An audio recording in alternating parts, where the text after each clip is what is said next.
There's some, you know, positive aspects of it, but I think there might be some challenges for us parents. Right. And that's why we wanted to have a conversation with everyone, just to have an ongoing conversation. So we talk about what's going on. So and hear what everybody else is going through as well. I think it's important that we stay connected during this time of isolation. I think more than any time in our lives, we need each other. True. Yes, and if we needed each other, it's now, you know.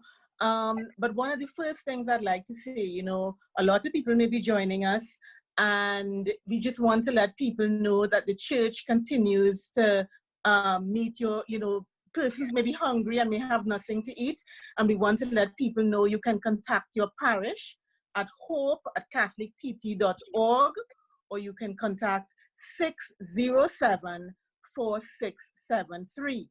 You know, if you and your family don't have anything to eat or you need assistance in that way, you know, please contact the Archdiocese.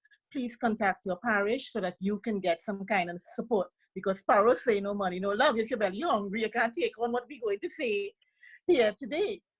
So, you know, I thought that well, I wanted to get in touch with you to see how you were doing, seeing that you're still on maternity leave, and, you know, to find out how you were doing, but also to share with our viewers during this time. A lot is happening, especially regarding COVID-19. There are a lot of physical changes. You know, we're being told about washing our hands and So Go ahead. I say staying home as well. So we Uh-huh. have that. We have those added responsibilities now. I can't tell you how much times I wash my hands. Right. And we need to wash our hands. We need to, you know, avoid close contact, maintain that distance with people if we have to go out only when necessary. Um, we have to stay home and cover our, when we're sneezing or coughing, cover our mouth. So we know what the physical things that we need to do. We also, as domestic church, and a lot of people may be saying, what's this domestic church? You know, the church at home, we are doing a lot of praying. Well, so we think. There's a lot of live stream masses, there's rosary, there's um, adoration, there's scripture reading and daily psalms. Uh-huh. Isn't technology wonderful that we are at this age where we have access to things like this, where the church and everybody has made provisions so we could still do worship, we could still do an exercise class, we could still find means of just keeping ourselves active, Mhm. physically, mentally, spiritually, and on all aspects. I think that's great. Great. Right. But you know, as adults, I think we don't realize how much we need to take care of ourselves as adults, as the whole person. So we're taking care of the physical, hopefully. You know, we trying to do take care of ourselves spiritually and mentally, psychologically. There's a lot of things happening with us as well, you know. So maybe you want to share a little bit about that, Krista? This when the COVID-19 started to really start spreading, one of my first thoughts is wow, it's not just that's the first thing that came to my mind, the amount of stress and strain that Mm-hmm. is going to occur. Whether you're a parent, whether you're not, whether you're a professional or not, this is affecting everybody. It doesn't matter about your profession, your race, your class, anything. We are all literally in the same boat. Um, in that regard, as I said, we physically have to stay home and stuff like that. But mentally, we're getting so much advice on what else to do and how to stay 6 feet apart or 13 feet apart or whatever the theories are saying. But in the beginning, at least now I think it's picking up now, but in the beginning, you didn't really hear too much on the mental health aspect of it. Mm-hmm. I think it was so important in regards to self-caring for yourself. As we said, we have to take care of ourselves, not just physically, but mentally, because this can put, I don't know about you, but for me in the beginning, it was very overwhelming. um it's not just, as I said, it's taking Now that you're isolated, there's so much more pressures home on the home front now for you. Um, you have to take care of the children, or you have to cook every day. I feel like I'm cooking 350 meals a day. Oh, gosh, I feel like I'm living in the kitchen. Trying to do some work if you have work to do. In the midst of everybody being present, some people suffer great loss too during this time, financial loss. Jobs were lost. There's a lot of people who lost their jobs. How they're gonna provide for their family and stuff like that. So that must be on your mind and on yourself. And we're human beings and put us in a box now where we can't vent and we can't go out as such. You know, um, there's a possibility that, a lot of fears and anxieties and just strain and stress to really occur at this time. And I think it's really important that we take measures to try and relieve our stress.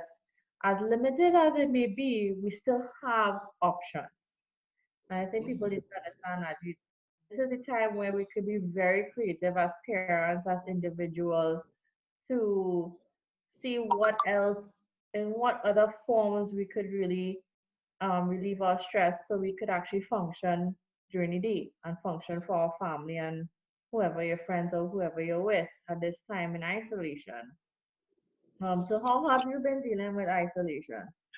Well, it has been a challenge. Yesterday was not a good day at all, and I think it's more than just not being able to go outside, but being overwhelmed by meetings. By just being on the media, the screen, just being on a screen. I think that has really been, and continues to be a bit overwhelming at times. And I'm trying to balance that because the children at home, their school started work today online, and being at meetings all the time can be a bit of a challenge, or even being on the screen is one thing when you're able to work from home during normal time. But when everybody's home and you're working from home, there are challenges around that. So that has been a big challenge for me. And before I was just like 2 hours screen time a day. Yeah. Recently I was like 6 hours screen time. I said no, no, no, no, no. At the end of the day, I'm kind of just burnt out and tired. um so yes, at the end of yesterday I just said, I need to find ways to come off of my screen, whether it be the computer screen or my phone or the phone, and just go into the yard. One day we played cards, we played go to park, just to connect with another face instead of just screen, at meetings. So it's trying to find ways of coping. I'm finding that I'm spending a lot of time in the garden. I planted um, different seasonings and crops and so on, and in the process of reaping them. So that has really been a help. I have continued, our coach has continued with exercise online. So we have Zoom, like what we have in this meeting. We have Zoom exercise classes 3 days a week for an hour and a half. And that's really helping me in terms of coping with all the screen time and just trying to cope with life. I too am cooking a lot. That's a good thing and a not so good thing. It's plenty flour, making bake, bread, muffin. But um, so I'm happy to be experimenting in the kitchen with different things, salads and food that I plant. But also it's I find like if I'm cooking whole day, I have 2 teenagers and like they're eating nonstop. Yeah. Yes, I have these three little ones, and oh, geez, I know they're growing children. I know they're growing children, but oh Lord, I said, Mommy, could I have a snack? Mommy, could I have a snack? Mommy, could I have a snack? I said, where's all this food going? Every minute, for sure. Yes, cooking is Yeah. usually therapeutic for me, but now I'm finding it a little tiring, to be quite honest. But yeah, for sure. Learning to cope during this time it's quite interesting to me. And coping, and also I think it's important to self-regulate your emotions and you keep in check. So it's not just coping. You also have to make sure you check in with yourself so you'll know exactly what to do and how to cope with everything you're dealing with. So I think that's important for all of us to keep, check in with yourself during the day. Because sometimes what tends to happen is when you have all these overwhelming emotions or you're watching the news, social media, you're getting Facebook posts, you're getting WhatsApp posts, your auntie calling you about this or that, or your mommy calling you or whatever. And you might be like, okay, I'm all right. And then one day, what happens is that, the children screaming, you have to cook this, you have to get back to your deadline tool. And sometimes, without even realizing it, you might be experiencing a full blown panic attack. Mm-hmm. Or you just starting to feel anxious and, you more or less think, well, I've been keeping it cool all this time. I'm doing what I have to do. But that's a creeper in this regards because as you said, we have nowhere to go to really do anything to really vent, and now we're stuck home, we're stuck on the screen, and sometimes that in itself could be exhausting, work wise, and then or even stuck on the screen reading the news and what we're exposing ourselves Mm-hmm. to, we realize that it's affecting us and our mental, and then like a ripple effect is going to affect everyone around us in the household. In the household, yes. As you said, that part about affecting our mental health. Um, as part of what the domestic church, the church at home. So there's the church, the building outside, but now we are being called to be the church at home. And, a big part of that is really understanding, what we are called to do. We're called to pray. And so there are many, as I said, live stream masses and adoration. And, we can pray the rosary. And, we'll have some more discussions about this in the coming weeks. But we also call to, reflect. We can't allow this, we can't fill this moment with a lot of busyness as was happening before. So we call to reflect, on the gospel of the day, on the reading, do some, there are lots of good Catholic books right now. We're supposed to be in the upper room. His Grace has been talking about meditations in the upper room.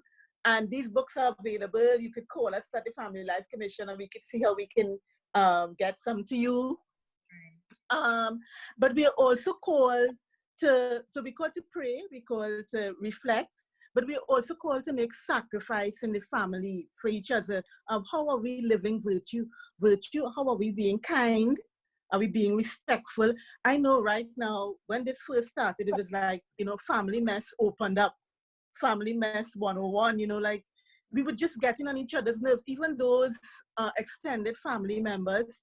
It was like, everybody had something to say, everybody have an opinion. Those who weren't talking to each other now talking, and everybody have an opinion, and it was like it was just too much.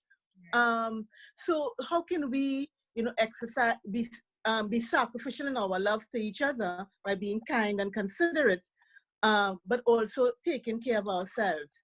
And as church, domestic church too, we're also called to be mission to share what we have with others. And that's why we are calling and asking persons, if you are in need and don't have anything to eat, you call that number 607-4673. Now, Crystal, I'm sure you want to say something. Yeah.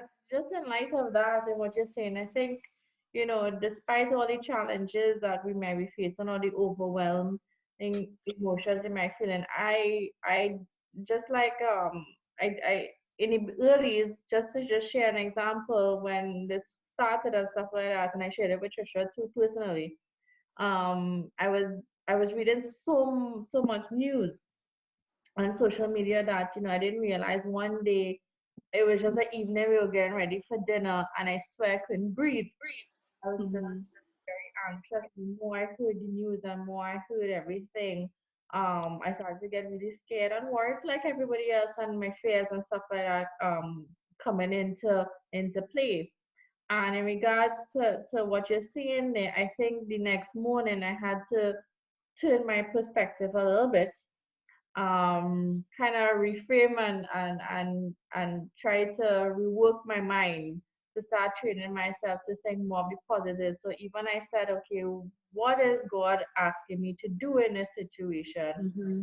And to look at this as what is the opportunity being presented here. So yes, we know all what's going on with COVID, but I think we have something to gain, spiritual sense. You know, yes, we have family mess and the chaos and stuff like that. But then I'm looking at the time I'm getting to spend, the extra time now I'm getting to spend with my family that I wouldn't have. Essentially, we'll be all working, we'd have been going out, there's things, I mean, for me personally, that I'm like, okay, I didn't get to miss out this time, baby girl is 4 months and I saw her roll over for the first time. So it's Yeah. simple things like that.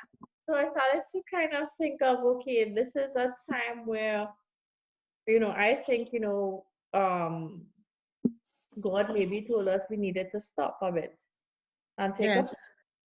appreciate each other, appreciate nature, appreciate what He's really given us of value, not to be caught up in the material things of life or even the things that are really not so important. Even work wise, some of us might be just so caught up in work, work, work, and forgot the grounded work we have to do home. I'm glad you say that, because, as parents, whether you be single, separated, divorced, married, as parents, we are first and foremost teachers of our children. I know a lot of parents say, oh God, school didn't open and la, la, la. But I think it's more than just academics. We are teachers of our children about the virtues and values of life. And I think during this time, as they see us cope, as they see us fly off the edge and come back and say that we're sorry. All of these are life lessons that will help, our children during this time, but not only now, but also beyond. So I'm sure, I've seen a lot of memes on social media with teachers saying different things, parents say it after the second they are ready to put them out, and so on. But I think, this is a wonderful time for members of the family to really exercise, and particularly parents, to teach our children about life in a real intentional way. Um, and so, at the Family Life Commission, we're going to be talking a lot about this church at home, what we can do to strengthen not just the spiritual aspect, which we need to do, but to strengthen the whole person, looking after the physical needs. I'm seeing those young men I have there growing up, their voices deepening, and so many things, happening with them that, sometimes you could miss that. But also it's a time for us in the family to learn things about caring for each other. Yes, we have food, but we don't have to eat all the food one time. We can think about later, leaving some for later. You wanted to say something, Kristen? Part of a coping strategy too, right? Coping is not just, and I wanted to highlight that, you exercise, everybody's, I think there's a lot of people who offering free online exercising and yoga, you want to make sure you get enough sleep, you eat well, just not the time to quarantine and eat all the snacks in the world. There's prayer and there's meditation and you can listen to music and like for us, my husband and I, we try, not always successful, but we try to have once the children go to sleep, we try to do a movie. Mm-hmm. Other things like helping, as you said, You mean an online movie? Yeah, or something on Netflix that we probably never watched before. But other things that could help us cope too, as you just rightly said, is to be kind to someone else. Call a neighbor, fix things around your house. You see the neighbor, maybe an elderly neighbor, maybe if you can, you know, be kind. My extra buying like maybe extra. I know toilet paper was a big thing, but if you can, I mean, we've been doing stuff like that. If we get toilet paper, we get our hands on it, we'll share with the neighbors and stuff like that. All those things contribute to our well-being as well, and we feel good, and we feel good that we can help others. And as we said, trying to stay connected and take care of each other is actually part of coping as well. Coping, yes. And I think it's what we're called to do as, Catholic family, as family become what you are, community of life and love. I'm happy you share that because I think too, when I'm going out to the supermarket or, I would ask, a few of the neighbors, do you need X? Do you need Y? And, so because we have our neighbor next door is an elderly man, and very vulnerable. So I just, we can ask people if we go, you're going out to get something in the market. You ask, there's this person where you can order your market online, and you ask a few people and he delivers. So we pay one delivery fee, but everybody gets market. Yeah. So there are little things that we can do to support each other and to cope with life, and so live out even our Christian values. So I know time is drawing near to an end, and we don't want to bore you. And Crystal has things to do with those children. But we want to thank you for joining us. We want to encourage you to log on to our Facebook page and Instagram page at Family Life Commission, as well as our website, aflcrc.org, where we have, this segment on families coping with COVID-19. So Crystal, any final words? If you guys have anything you want us to talk about, be free to, send us message us and let us know if there's anything that you want to talk about. I think we would like to have this as an ongoing conversation so we could keep the connections going with all of you all. I think it's just be mindful as we spoke about coping. This is a high time of pressure and demand, so it's okay that you could give yourself a break, to take a break once in a while in the midst of everything, even if it's 5 minutes to pray, or 10 minutes just to go in your backyard with your children, maybe, let them be involved in some of your coping mechanisms as well.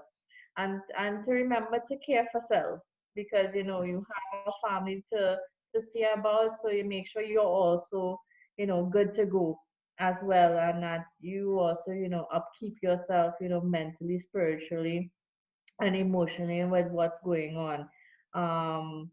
As we were talking about earlier, call somebody, call a friend, call your family. At least we have that technology for us, FaceTime and Skype and WhatsApp. We could still see a smile. And for those who don't, and that, the elderly who may not know how to use the device and stuff like that, just call them. Everybody still have a landline home. Most of us do. Just pick up your phone, make a call, and just find out how everybody going. I think that still will make a big difference, and it will help you. So thank you. Thank you. That's my landline ringing there. So we want to thank the viewers for looking on. And again, we're going to try to make the Instagram thing work, but we really wanted to put out something today. We really wanted to connect with you today. So stay tuned for more, and continue to visit us on social media, and we'd be more than happy to continue to answer your questions and address some of your needs. Let's close with a prayer. And I'll use today's gospel because I find it very interesting, and it's from John 6, 1 to 15, but I will just do the first 3 lines. Jesus went off to the other side of the Sea of Galilee, or of Tiberias, and a large crowd followed him, impressed by the signs he gave by curing the sick. Jesus climbed the hillside and sat down there with his disciples. It was shortly before the Jewish feast of Passover. So Lord, help us to sit with you. Help us to climb with you. For the times when we stumble and fall, help us to know that you are there with us. Help us to be each other's keeper. We thank you and we praise you. Amen. Yeah. Thank you, Crystal. Take care.